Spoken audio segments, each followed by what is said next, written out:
Un immense scandale autour des jeux d'argent liés à la mafia est en train de frapper la NBA. Alors que s'est-il réellement passé? Hier on apprenait que Terry Rozier, joueur du Miami Heat, Chauncey Billups, coach des Trail Blazers, et Damon Jones, un ancien joueur et assistant, avaient tous été arrêtés. Et pas par n'importe qui, par le FBI. Vu comme ça, vous devez vous dire que c'est assez inquiétant.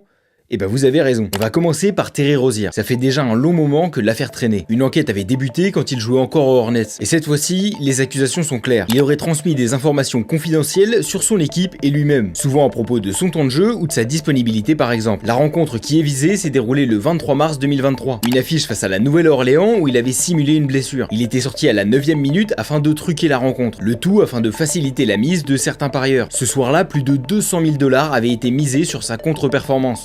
Billups de son côté, lui, est arrêté pour des faits encore plus graves, accusé d'avoir truqué des parties de poker en lien avec la mafia sicilienne. Les enquêteurs ont trouvé un système de triche technologique en fonctionnement depuis 2019. Ils utilisaient des outils assez impressionnants, comme une table avec des rayons X ou encore une machine à mélanger les cartes qui était truquée. Et là on ne parle pas de centaines de milliers de dollars, mais bien de millions. Le dernier, Damon Jones, aurait lui revendu des informations, obtenues grâce à sa relation privilégiée avec le vestiaire des Lakers. Ce n'est pas la première fois que la NBA rencontre de tels problèmes avec les jeux d'argent. On pense encore récemment à l'histoire de John T. Porter, qui avait été banni définitivement de la ligue. Alors certaines choses vont peut-être bouger. Et si la vidéo t'a plu, j'en poste tous les jours, alors abonne-toi.